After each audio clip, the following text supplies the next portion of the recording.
Good evening, everybody. Today is Monday, October 13th, 2025. I hope you had a good weekend. I hope you had a good start to your work week. As referenced before, my work week starts on Tuesday, so Monday is my Sunday. You get the gist of it. Coming to you live via recording from the serious chair. I hope that the serious chair does not scare you away. The serious chair is a means just for me to try to impart my 50 years worth of knowledge and expertise. I am not really an expert in anything except for window tinting and other stuff. But at any rate, just trying to share with you my thoughts, my opinions, the things that I think I know. Before we get too much further, cheers. The drink of choice tonight, Angel's Envy. It's the OHLQ special edition, port barrel finished. So salute. Going to jump right into it. So years ago, I bought a book from Ollie's. It was a Bible reference book, one of those things that goes along and walks you through all the different books of the Bible and tells you what's important, what you should be paying attention to, what things should stand out to you. The very beginning of that book went into great detail about the Gilgamesh flood story, as well as other civilizations, biblical flood event type of a story. And it was kind of interesting to me that here was this book that was a Christian reference book, and like one of the very first things that it was talking about was something that was a story from a different culture, a different history than the Bible. So immediately that seemed kind of weird to me, but it was a book from Zondervan, which anybody who's ever been around the Christian circuit, the Christian world, Zondervan is one of those things that seems to get a pass, although as I've been discerning more as of late, Zondervan does not get a pass in my book anymore. But at that time, where I was at that point in time in my walk with things, I thought, it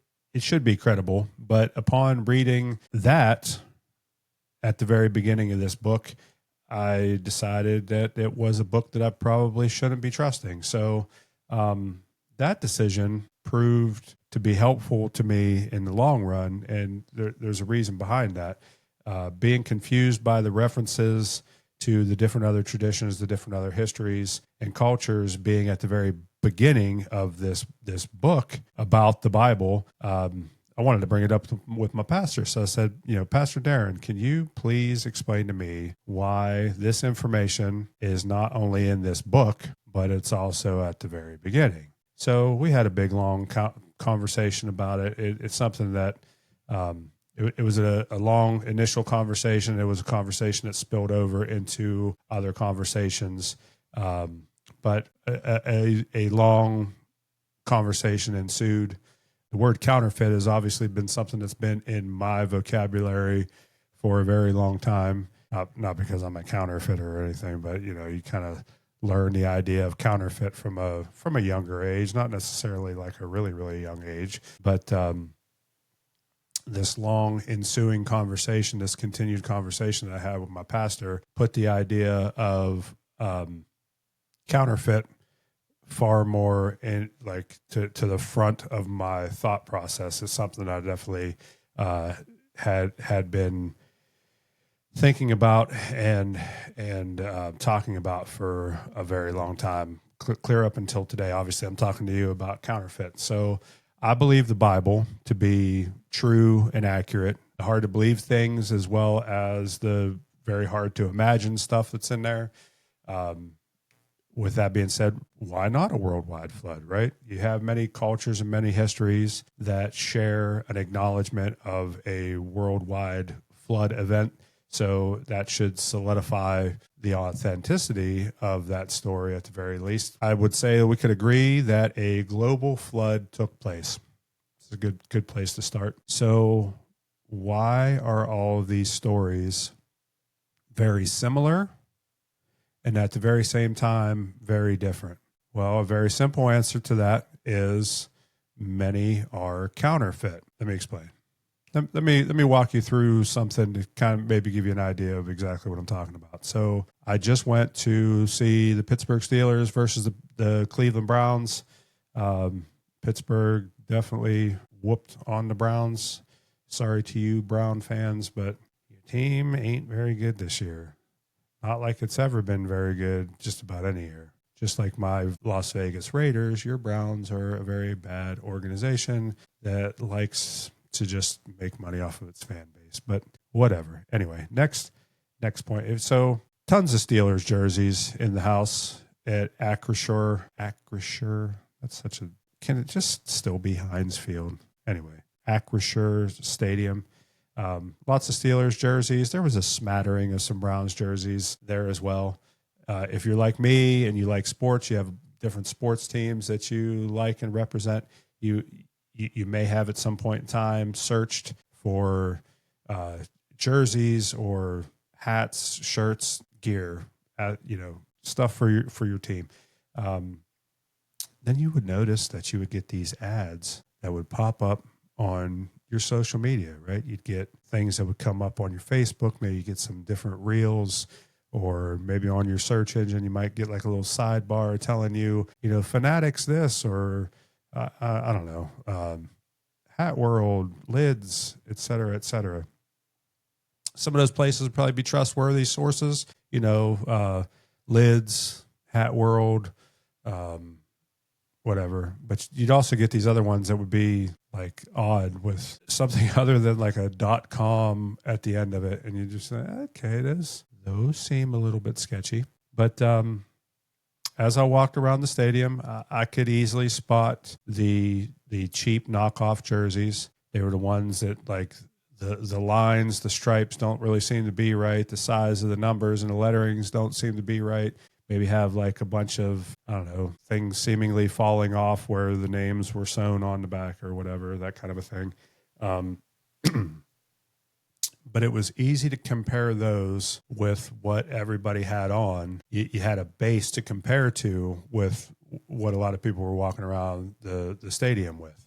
By far more number 90 Watt jerseys in the house than anybody else, but he fits with the blue collar steel town type of mentality.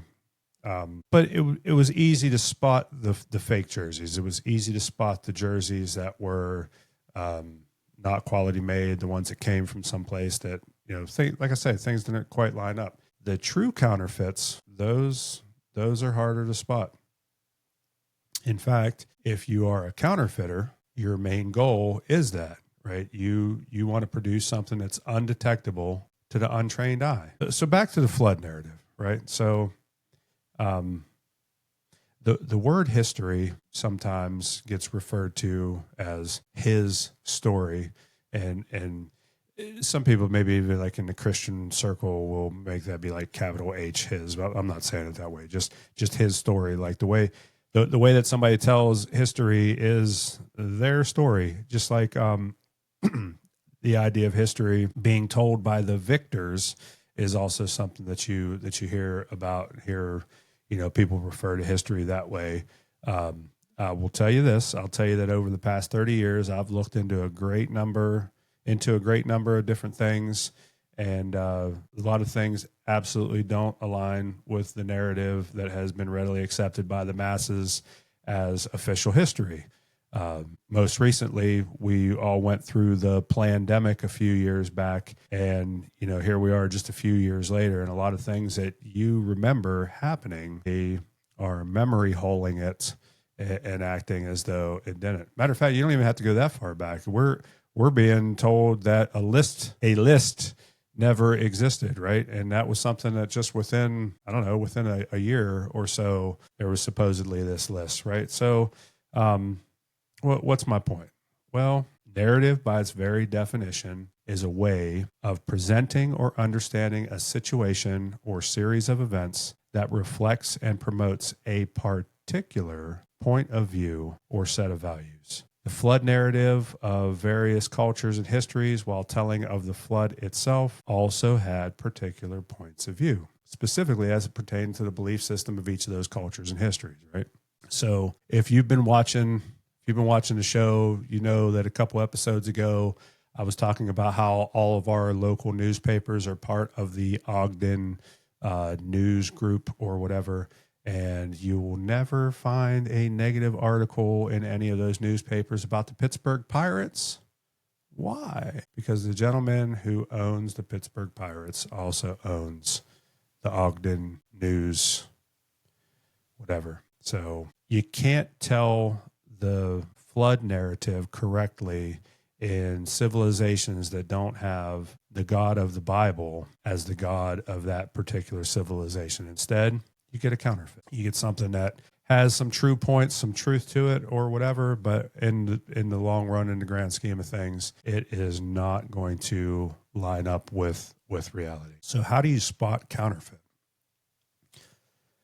You'd think you'd have to go through some long, in-depth training, some prolonged, multifaceted series of steps to be trained thoroughly to be a top-notch forensic analyst. Nope.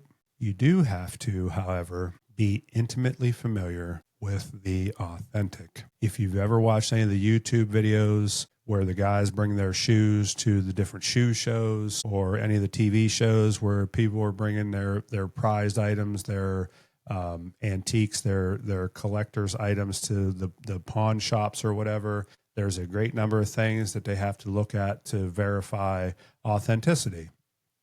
The one in particular show, Pawn Stars, the gentleman Rick, well, any of the different people that work there, but Rick especially, he's the guy that owns the place. It's the one that takes place in Vegas. A great number of times he has to reach out to people that he's come to know over the years and have them basically size up the item to make sure that specific things align with what should be for that particular item, right? So the experts all share one common attribute. They are all intimately familiar with the authenticity of the things that they are looking at. They know what the real ought to look like. And through that, you come to know what's the counterfeit. As it pertains to like money is the one that people oftentimes think about counterfeit. It's the people that work most intimately with money that are the most have the best ability to spot the counterfeit as it pertains to money. Consistently holding and handling cash, looking at cash. There's definitely things about it that would stick out to you that wouldn't necessarily stick out to somebody else. In our current culture, I don't believe that we're able to be intimately familiar with the authentic. So I have a book. I know I've referenced it before. It's called Simulacra and Simulation. It's by a French sociologist and philosopher, Jean Baudrillard. It really is a truly difficult book to read. The concepts in it are far beyond my pay grade, as well as it's a translation, albeit a poor translation from French to English. So that also makes it a bit tricky. But the main point that I want to convey from the idea that's being portrayed in this book is this idea of what he calls hyperreality. And it would be very difficult for me to go through and talk about the different things, how he talks about it in his book. I have over the years listened to different other people talk about the book, and the one example that I really like to reference is one that I heard from a gentleman named Michael O'Fallon.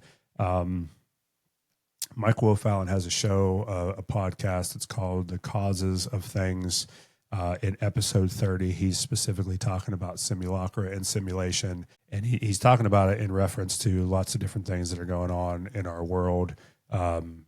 I believe we were in the midst of the pandemic when Michael O'Fallon did episode 30, but I digress. At any rate, the way that Michael O'Fallon sums this up, the story goes something like this. Some 60 years ago, a strawberry farmer asks his grandson if he'd like to taste the very best strawberry in the United States. And he takes the young boy along the path of their family strawberry farm and picks for him a fresh, ripe strawberry. The boy eats it, amazed by the taste. As the young boy grows up, he wants people to be he wants to share. He wants to be able to share his family's delicious strawberries with everybody, right? They figure out along the way, after people had already been coming and eating the strawberries, and people generally agree these are excellent strawberries. You guys do a fantastic job growing strawberries. We sell our flats pretty regularly and easily with no real problems or whatever. Eventually, they want to figure out something else they could do with this stuff, so they maybe add some things to it. Crush it down a little bit, come up with a jam, something that maybe would last a little bit longer, something that would travel a little bit better. So they figure out how to add some things to it, make a jam, right? Eventually, down the road, they incorporate this into some type of an ice cream, some type of a strawberry ice cream. Now you got the family brand strawberry ice cream. It's now traveling into these different circles. Different people have seen it. Different people have been around it. Everybody loves the strawberries. Everybody loves the different other things that go along with the strawberries. The jam's excellent. The strawberry ice cream's excellent. You definitely have to have, you now definitely have this brand identity, right? So, years of notoriety of the family strawberry associated with different things leads them to start trying to pull and extract things from the strawberry so that they can get some of that strawberry essence into other things, and maybe even get into, say, making like a candy. So they have a strawberry candy out there. It has a couple little itty bitty things from the strawberry, but nothing real major, just some flavor extract type of things, that sort of thing. And this goes on and on and on. And until you get to a point where you have this nationally recognized soda pop company that says, hey, you know what? We have a strawberry pop that we want to sell, and we want your name on it. And there's nothing different about how we're going to put this pop together except for that your name's going to be on it. This doesn't have anything in it that's any kind of a strawberry flavoring, anything that's actually extracted from or part of any of the strawberries that you guys have. So that goes. Now, this guy who once was the young boy standing with his grandfather, eating that tasty strawberry, been on his life mission to make everybody be aware of his family's strawberry. Now he's a grandfather, and he decides that he's going to take his grandson back to the farm, back down the path, back to the ripe, fresh strawberries. And grandson, all these years later, what our family dynasty and legacy has been built off of is right here. Please go ahead, taste the best strawberry that you're ever going to taste. And the kid takes a bite out of it and instantly spits it out, and with a look of disgust on his face. This is hyperreality. The idea of the family strawberry has taken on a reality which is different from the actual strawberry it used to be based on. You have a completely inauthentic thing that has replaced the authentic as the authentic. The name, the logo, or the brand of the thing has completely replaced the strawberry. We want the pop. We want the artificial flavor. We want the taste of strawberry-esqueness. It's a word. I said it. It's a word. It's my show, right? So I pointed out on my previous show, we talked to the last couple of shows about, the four questions: who am I? Why am I here? What's wrong with the world? What's wrong with the world be made right? And how I answer the question, who I am a follower of Jesus Christ. But who exactly is Jesus Christ? The unfortunate reality of this question is that there is a real Jesus and there is an inauthentic, hyper-real Christ. So in the Bible, in the book of Matthew, chapter 24, verse 5, Jesus literally says, "For many will come in my name, saying, I am the Christ, and they will lead many astray." In many ways and in many places, instead of Jesus, we get strawberry soda. No bits or pieces of the real thing, just something that represents the thing in name only. In the political sphere, we consistently get this idea of rhino, Republican in name only. And I'm starting to think that there is this representation of Jesus That is not the true Jesus. It's not the real Jesus. It's the hyper real Jesus that is Jesus in name only. So at this point, I really want to point out my specific language of follower of Christ. I feel that the word Christian has been hijacked. It's been hijacked by people trying to usurp the position of power and authority to justify their approach to our culture. As followers of Christ, we are called to love the Lord our God with all our heart, all our soul, and all our mind, and love our neighbor as ourself. And yet I feel like I've seen out of these camps that claim Christian is grasping at our worldly political system in order to lord over people from the other side of the aisle, right? You sit there and you say, well, I'm in this camp and I think of things this particular way. You guys think of things in a completely different other way. I want to be in charge of what is what so that, I don't know, I have control and power over people.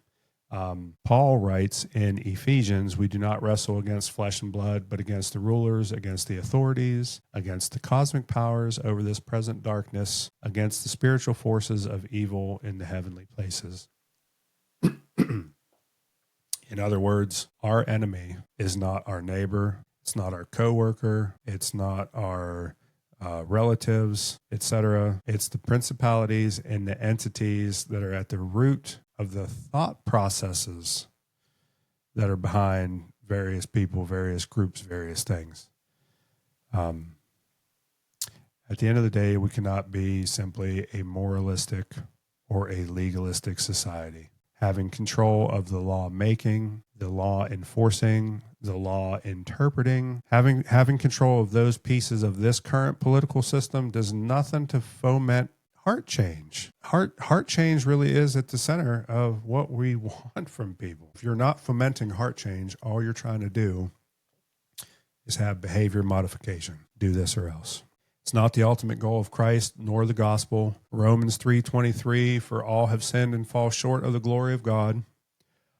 All have sinned and fall short of the glory of God. That pastor, that priest, that rabbi, that minister, that whatever, all, except Christ, but all. There's no mincing words there. All have fallen short of, anyway. Just a few verses earlier in that same chapter, we read, none is righteous, no, not one. Not one understands. No one seeks for God. All have turned aside. Together they have become worthless. No one does good, not even one. Let me do my best to try to tie all this together as I try to bring this to a close. So for 20 plus years, I've been attending church rather regularly. Pretty much any of the churches that I've been at and been involved with, I've been there anytime the doors are open for the most part. I've been actively involved in all of those different places. Not saying this is any type of a boast or some kind of a thing to promote me or how I am. A real overarching theme that I know that has seemed to exist in the background of the evangelical circle throughout all of that time was the idea that the church had stopped being relevant and needed to regain relevance in our culture. In fact, there is or was a contemporary Christian magazine called Relevant, and they would have like all these different musicians come to their studio and do like live whatever. Anyway, I believe it was this idea of relevance that caused and continues to cause an unwillingness to acknowledge the sinfulness and brokenness of all men, including asterisk right here, including all those within the church. You really want to know why people, like young people, the next generation, they don't want to come to church? You want to know really why there's been this push of This idea, this thought process of the church losing its relevance is because we have become the counterfeit. We have become the strawberry soda pop. Churches and Christian entities alike have turned a blind eye to scandal and abuse for the entirety of how long I've been going to church. And from reading and watching different stories of other scandal and abuse that has taken place, I know that it goes much further back than the 20 plus years that I've been attending church. They've turned a blind eye to scandal and abuse, fearing that the sinfulness within the church would negate this relevance that was so longed after. In other words, you pick the sin. If it exists out there, it exists in the church. And why is that? Is because it's broken men and women that are in the church, just like it's broken men and women that are not in the church. And just let me also be clear that the church is the believers. My body is a temple unto the Lord. It's not some fancy building somewhere that has painstaking meetings that goes through budgets and tries to figure out how they can do different things to keep lights on and make the programs go and donate money to certain programs that they deem will probably make them look good and don't provide for other things that are in the community, even though we are specifically tasked with providing for and taking care of the widow and the orphan. All this is done while alluding to being the moral example of our world. The Christianese really like to try to be like us.